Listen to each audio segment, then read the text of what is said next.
संपत्ति जरूरत से ज्यादा जो भी होगा वो उनका कब्जा करेगी उनकी सरकार, कहते हैं, और फिर लोगों को बांट देंगे। अगर आपके पास 2 घर है, यहां गांव में घर है, और बच्चों के लिए आपने जयपुर जोधपुर में अगर एक छोटा फ्लैट ले लिया है, तो एक्सरे करेंगे कि भाई 2 घर है, एक वापस दो, सरकार को दे दो। बताइए, आपको मंजूर है क्या? ये मंजूर है क्या? क्या स्त्री धन पर हाथ लगा सकते हैं क्या? क्या मंगलसूत्र पर हाथ लगा सकते हैं क्या? ये पंजे की ये ताकत, भाइयों बहनों, राजस्थान में से एक भी पंजा बचना नहीं चाहिए भाइयों। अब देखिए,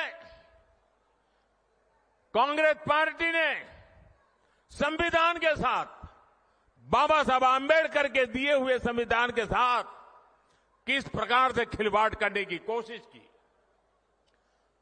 इस देश की में जब संविधान बना तब धर्म के आधार पर आरक्षण का घोर विरोध हुआ था, ताकि हमारे एससी, एसटी, ओबीसी समुदाय को सुरक्षा मिलती रहे। लेकिन उन्होंने, मनमोहन सिंह जी ने भाषण किया था और उस सभा में मैं मौजूद था मुख्यमंत्री के नाते, मुस्लिमों का देश के संसाधनों पर पहला हक है, ये मनमोहन जी का बयान है। और ये संयोग नहीं था, और ये अकेला बयान नहीं था। कांग्रेस पार्टी की सोच हमेशा से तुष्टीकरण की रही है, वोट बैंक की राजनीति की रही है। 2004 में जैसे ही कांग्रेस की केंद्र में सरकार बनी, उसके सबसे पहले किए गए कामों में था, सबसे पहला काम था चुनाव जीतने के बाद, आंध्र प्रदेश में एससी, एसटी के रिजर्वेशन में से कमी करके मुसलमानों को रिजर्वेशन देने का प्रयास। ये एक पायलट प्रोजेक्ट था जिसे कांग्रेस पूरे देश में आजमाना चाहती थी।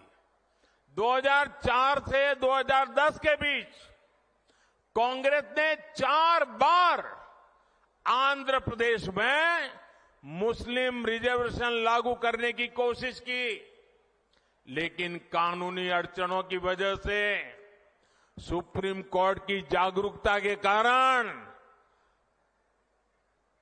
वो अपने मंसूबा जो लेके चले थे वो पूरे नहीं कर पाए।